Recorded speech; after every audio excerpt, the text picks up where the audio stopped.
Bar Group, raising the bar in real estate. Your Lake Highlands, Lakewood, Preston Hollow pros. You can find them at thebargroup.com. Unparalleled customer service for your real estate needs. The Bar Group.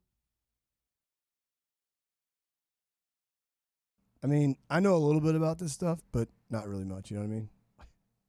No, it's usually like this. It's when some specific thing and you do it once and then you forget how to do it. Like you said, luckily you bookmarked it or you wouldn't have remembered.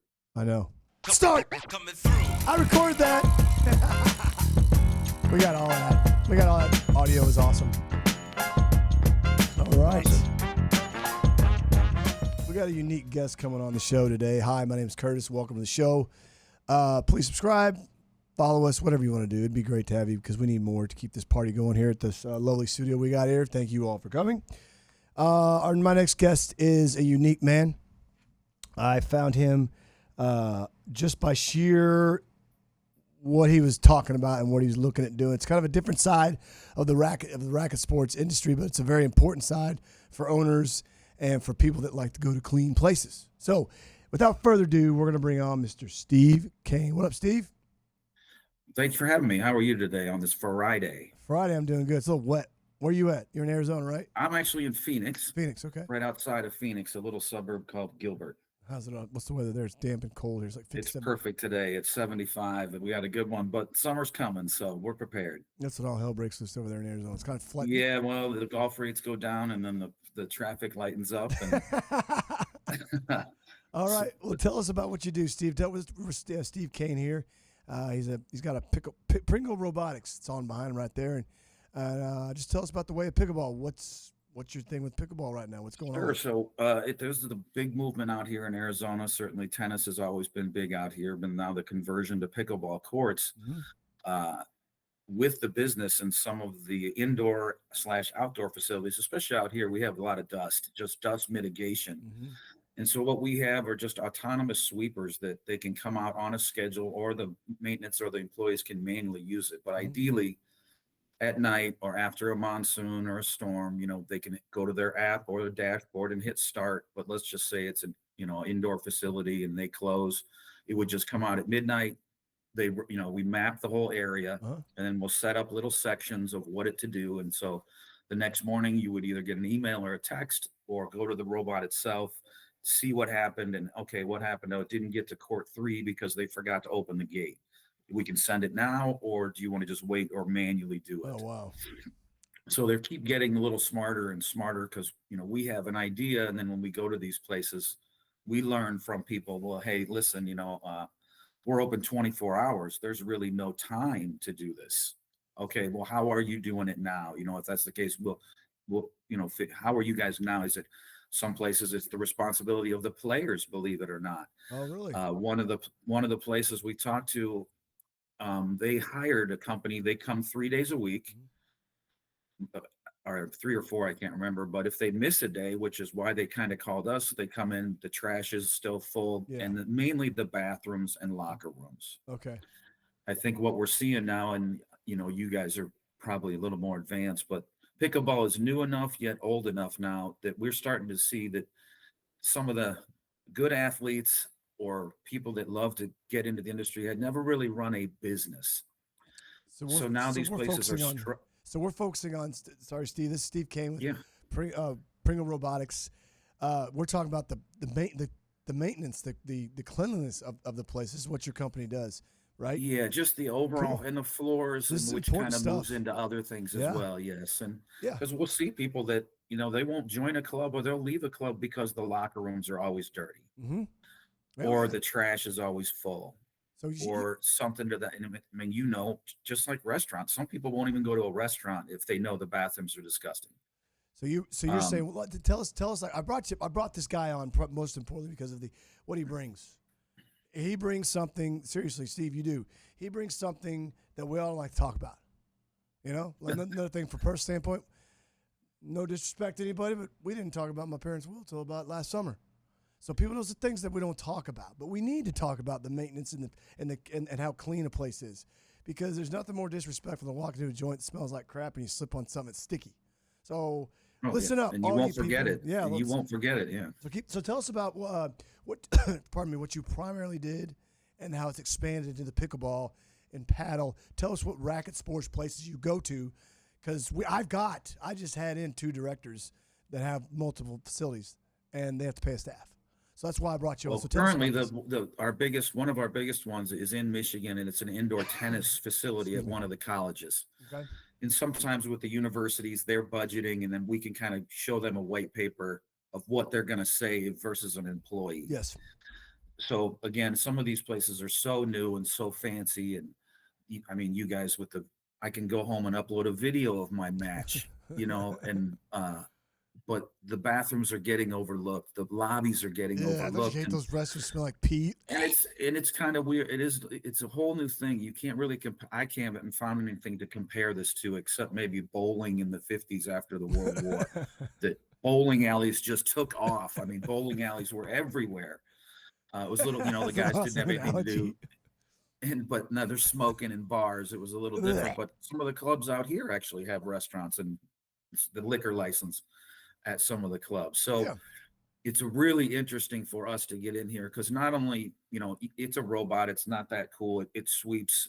I set it out. You empty it. It docks itself. It charges itself. It's like a Roomba. But some of the places will actually, you can wrap it and skin it.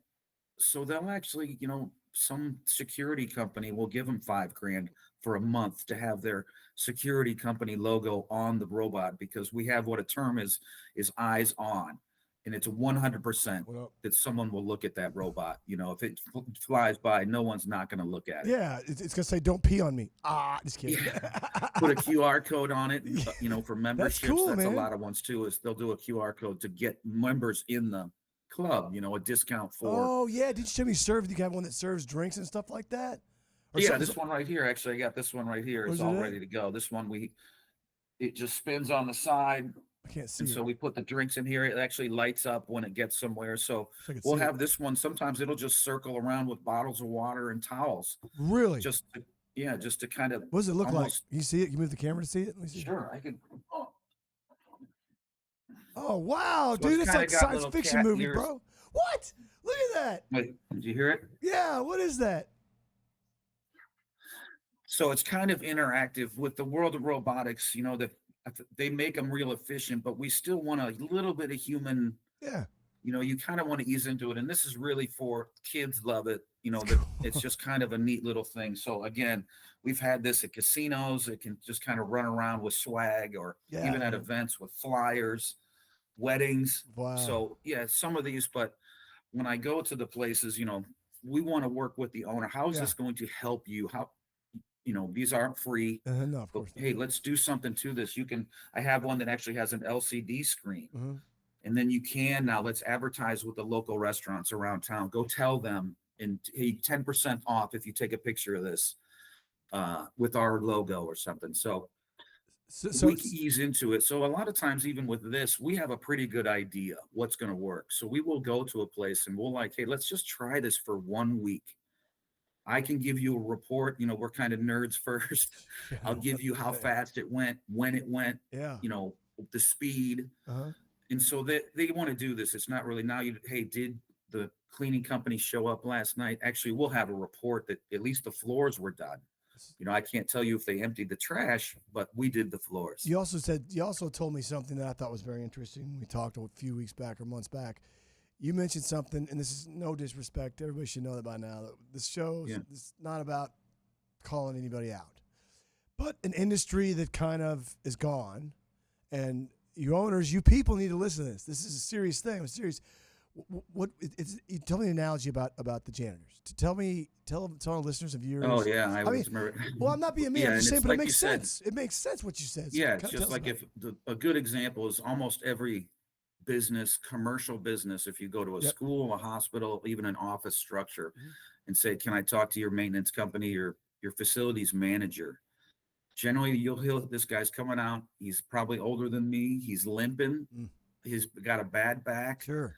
And no one is behind him. He's going to retire soon. And there's not many, we all hear there's no trades, but especially in janitorial, these guys can make pretty good money because of the shortage, but it's hard work. And today's temperature, you can still make decent money typing on a computer versus, mopping up a locker room.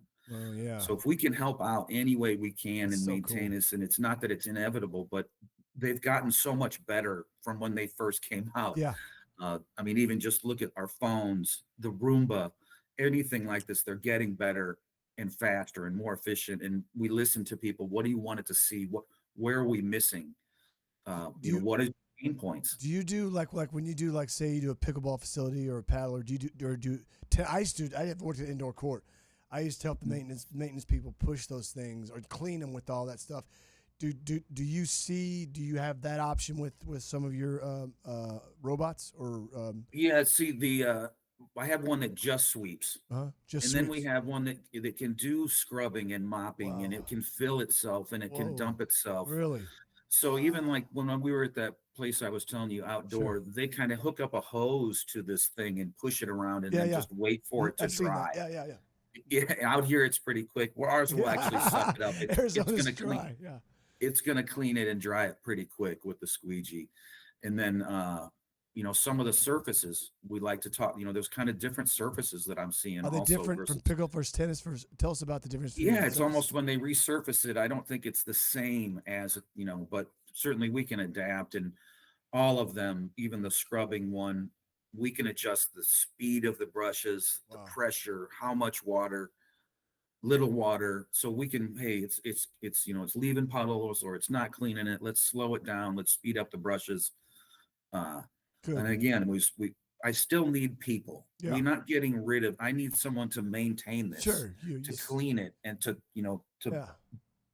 It's not like you get rid of your staff. Yeah. That's not at all. You need to We have just want somebody. to. You We have just somebody. want to save time and wide open spaces, courts, warehouses. Yeah, it's These huge. things can really boogie. But if I'm in a library and it's got to go No, in between no. everything, it's going to be kind of slow. But These warehouses, these are, pickleball warehouses, are like boom, and they get you clean the yeah, way it's you want. wide open, It's and more efficient. everybody loves it, and they Yeah. know what it's doing. They know it's cleaning, Mhm. so they kind of like it. And they're just getting better. My robots aren't really, I get every type of question is from Terminator to can you replace my entire staff? Can they have a gun they're on so them? They have lasers. Yes, exactly. So none of mine are real task orientated. They don't really, you can't talk to it like Siri or Yes. anything. I have some, but nothing like what we would have in here. Yes. And we've got enough places now that I can give owners a white paper and show them the ROI and versus whatever hourly rate you want to compare it to. And basketball courts are a little different than pickleball courts because the basketball courts have that gloss Yes. that we got to, and where these don't. Yeah. Well, I'll tell you what I want to do with you is have you back on, Steve, and talk about when you pick up some more facilities. Like you're basically, you've got the one in Michigan. You're expanding. You have some you're gonna have some in Arizona. Yes, right? center court pickleball here in Scottsdale. We're going to do a demo with, and then some private clubs. Yeah. The Scottsdale, they like them too, and so we actually even the Scottsdale club. It's funny you said that. We went out there with the sweeper, but they were more interested in this one to walk around with. They wanted to do Chardonnay indoors with some of the. So it's like they wanted more of the delivery showing off robot. It plays music. Oh wow. Some voice packets. So people could buy these from say one of these clubs we have here, like private clubs. We have nice private clubs around here. Say they want to get one of these. You got something that can They serve can drinks? lease it or they can buy it. Either one. Some Okay. of the casinos Okay. have the capital to buy it, or if it's a budget for a school, they need to spend it to get it, so they have the same money next year. Okay. But we work with everybody. We're Okay. just doing a national rollout. We're going to have a lot of these throughout the nation. Send me so some we're stuff. Everywhere. We've got service techs and guys everywhere. So you have service techs. Okay. Well, listen. How would people get in touch with you? Because I'm gonna spread this thing out to all these good people. Sure. Pringle Robotics .ai or .com is our website, or my email is kane.steve@pringlerobotics.ai. All right. And then we'll send them videos. There's tons of videos, information on our website, frequently asked questions, but it's some of the videos that we unfortunately don't do it justice until you get next to it. I know, of course not. No, I know that. Okay, cool, man. Well, I can be reached at Curtis at ReeseRacketSports.com or on the World Wide Web, YouTube, Spotify. Thanks to all our sponsors. Can't say them all. I need to say them. Rotomate, the Golly Bar Group, Chicken Pickle, PCD Pickleball, tons of stuff like that. Anything else you want to say before we go, bro? No, hey, thanks for having me, man. This is really cool. We're excited to be part of this. Oh man, he's just being nice. He didn't mean that crap, do you, bro? Do you mean that crap? Shut up. Coming through. Right here, Steve-O. We're leaving. I got one more interview. And I'm gonna go home and have a beer or 20. What about you? You got some beers? Maybe a little bourbon. Bourbon will make you wrong, brother. Bourbon will make you wrong, right? Or will make you right, brother. All right, dude. Later. All right. Thanks, man.